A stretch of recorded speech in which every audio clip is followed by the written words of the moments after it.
ہے جس دن وہ دفن کیے گئے تھے۔ ایسی جہالت کا دور تھا، لوگ بچیوں کو زندہ درگور کر دیتے تھے۔ قرآن کریم نقشہ کھینچتا ہے وَإِذَا الْمَوْءُودَةُ سُئِلَتْ، جب میدان محشر ہوگا، نفسی کا عالم ہوگا، کوئی کسی کا پرسانی حال نہ ہوگا۔ وَإِذَا الْمَوْءُودَةُ سُئِلَتْ، اللہ تعالیٰ ان بچیوں سے پوچھیں گے اے بچیوں تمہیں کس جرم میں قتل کر دیا گیا؟ اللہ کے نبی سے پہلے لوگ اپنے گھر میں یہ بچی پیدا ہوتی تھی اس کو زندہ درگور کر دیتے تھے اور یہ شرم کی بات سمجھتے تھے کہ ہمارے گھر پہ کوئی داماد بن کر آئے گا۔ استغفر اللہ، کیسا زمانہ تھا جہالت کا۔ ایک صحابی اللہ کے نبی علیہ الصلوۃ والسلام کے پاس آئے، ابھی نئے ایمان لائے، 20 دن ہوئے تھے، اور آ کر کہنے لگے وہ اللہ کے نبی علیہ الصلوۃ والسلام، جب سے میں ایمان لے آیا ہوں میرے دل میں اتنی تکلیف ہوتی ہے، مجھے اتنی پریشانی ہوتی ہے، جب میں رات کو سوتا ہوں سکون سے نیند نہیں آتی۔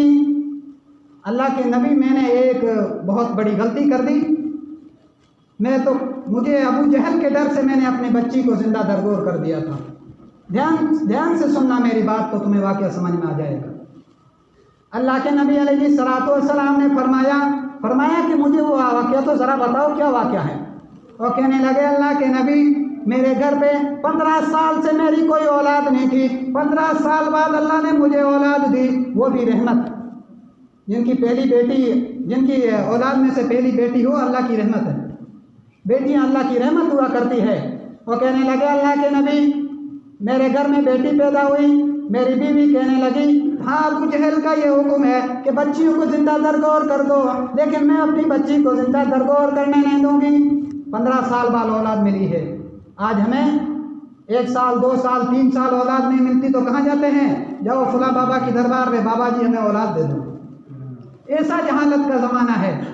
وہ آدمی کہنے لگا اللہ کے نبی علیہ الصلوۃ والسلام، مجھے بچی 4 سال کی ہو گئی، کسی کو پتہ نہیں چلا۔ ایک دن تو پتہ چلنے والا تھا، ابو جہل کو پتہ چل گیا۔ ابو جہل کہنے لگے وہ آدمی 4 سال سے تیرے گھر میں بچی پل رہی ہے، تو نے مجھے خبر کیوں نہیں کی؟ ہاں تو ابھی جا اپنی بچی کو زندہ درگور کر، ورنہ میں کل خود آ کر تیری بچی کو دفن کروں گا۔ وہ آدمی کہنے لگا اللہ کے نبی علیہ الصلوۃ والسلام رو رہا ہے اور کہہ رہا ہے اللہ کے نبی میں نے میری بیوی سے اس بات کو چھپا کر چپکے سے اپنے بچی کو ایک کندھے پہ اٹھایا اور دوسرے کندھے میں اس خدال پاوڑے کو اٹھایا اور جنگل کی طرف چلا۔ بیٹی کہنے لگی میرے ابا جان آپ مجھے کہاں لے جا رہے ہیں؟ پاوڑا ساتھ لے کر مجھے کہاں لے جا رہے ہیں؟ ابا کہنے لگے کہ بیٹی میں تجھے تیرے ماما کے گھر چھوڑ کے آتا ہوں، کیا پتہ تجھے ابو جہل قتل نہ کر دے۔ اس معصوم بچی کو کیا پتا کہ میرا باپ مجھے دفن کرنے والا ہے۔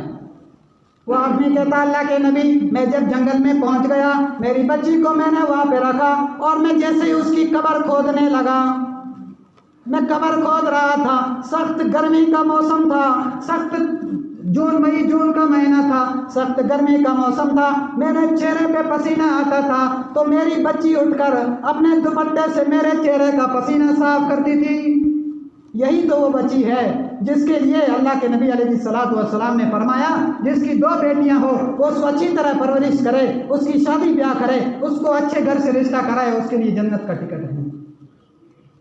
یہی تو وہ بیٹی ہے دل کو کما کر میں گھر آتا تھا۔ وہ آدمی رو رہا ہے کہتا اللہ کے نبی علیہ الصلوۃ والسلام دن کو میں کما کر گھر آتا تھا، میری بیٹی میرے سامنے آتی تھی، میرے سر کو چما دیتی تھی، میرے گلے سے لگتی تھی اور مجھے پانی پلاتی تھی، مجھے کھانا کھلاتی تھی۔ اللہ کے نبی علیہ الصلوۃ والسلام میرے سے بہت بڑی ہوتی ہے۔ وہ آدمی آگے بیان کرتا ہے اور کہتا اللہ کے نبی علیہ الصلوۃ والسلام میں اس کی قبر کھود رہا تھا، میرے سینے پہ میرے چہرے پہ پسینہ آ رہا تھا، میری بیٹی بار بار اٹھ کے اپنے دوپٹے سے میرا پسینہ صاف کر رہی تھی، پھر بھی مجھے رحم نہیں آیا۔ بچی کہنے لگی ابا جان مجھے کہاں پہ لے آئے ہو؟ یہاں جنگل میں میرے ماما کا گھر کہاں ہے؟ پھر بھی اس کو رحم نہیں آیا۔ وہ کہنے لگا اللہ کے نبی علیہ الصلوۃ والسلام میں نے اس کی قبر کو کھودا، قبر کھود کے میں تھک کر تھوڑی دیر کے لیے بیٹھ گیا، میری بچی کہنے لگی ابا جان آپ گڑھا کھود رہے ہیں، اگر آپ تھک گئے ہیں تو تھوڑی دیر میں آپ کی ہیلپ کر دوں، مدد کر دوں۔ بیٹیاں ہوتی ہے، جن کی بیٹیاں ہیں ان سے پوچھو اللہ کے نبی علیہ السلام کی آنکھوں میں آنسو بہ رہے ہیں. وہ آدمی کہہ رہا ہے اللہ کے نبی صلی اللہ علیہ وسلم میری بچی مجھے کہتی وہ میرے ابا جان اگر تو نے مجھے قتل ہی کرنا ہوتا, اگر مجھے زندہ دفن ہی کرنا ہوتا تو مجھے میرے گھر پہ بتا دیتا, میں آخری اپنے ماں سے سلام کہہ لیتی, آخری مرتبہ میں اپنی ماں کو سلام کہہ دیتی کہ میری امی انشاءاللہ آخرت کے عصر کے دن میں ملیں گی. وہ بچی وہ آدمی وہ اللہ کے نبی علیہ السلام سے کہنے لگا, بچی آخری مرتبہ مجھے یہ کہنے لگی وہ میرے ابا جان مجھے چھوڑ دیجئے, مجھے جنگل میں پھینک دیجئے, میری زندگی کے ساتھ کھلواڑ مت کیجئے, میں تیرے گھر نہیں آؤں گی, تیرا چہرہ نہیں دیکھوں گی, تیرے گھر کے قریب سے بھی نہیں گزروں گی, میری زندگی کو بچا لیجئے. پھر بھی اس کو رحم نہیں آیا. وہ آدمی کہنے لگا اللہ کے نبی علیہ السلام مجھے رحم نہیں آیا, میں نے اس کو گڑھے میں ڈالا, بچی چیخ رہی تھی, چلا رہی تھی اور منتیں مانگ رہی تھی ابا جان مجھے چھوڑ دو, پھر بھی مجھے رحم نہیں آیا. کہا کہ اس دن سے جب سے میں ایمان لے آیا ہوں 40 دن ہو گئے میرے خواب میں میری بچی آتی ہے اور کہتی ہے کہ ابا جان تو نے میری زندگی کے ساتھ کھلواڑ کیا ہے, میرے ابا جان تو نے میری زندگی کو برباد کیا ہے, آخرت کا دن ہوگا, میدان محشر ہوگا, نفسی کا عالم ہوگا, کوئی کسی کا پرسان حال نہ ہوگا, اس دن تیرا گریبان ہوگا, میرا ہاتھ ہوگا, اللہ کا دربار ہوگا, نبی صلی اللہ علیہ وسلم کی میت ہوگی, میں تیرا گریبان پکڑ کر کہوں گی بے ذنب قتلت, اللہ تعالیٰ کہیں گے اے بچیوں تمہیں کس جرم میں قتل کر دیا گیا. اللہ اکبر.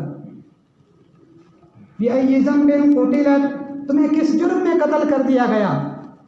وہ آدمی کہنے لگا اللہ کے نبی علیہ السلام اس دن سے مجھے چین نہیں ہے, سکون نہیں ہے, مجھے کوئی ایسا راستہ بتا دیجئے, مجھے کوئی ایسی تدبیر بتا دیجئے تاکہ میں توبہ کر لوں, اللہ تعالیٰ میری توبہ کو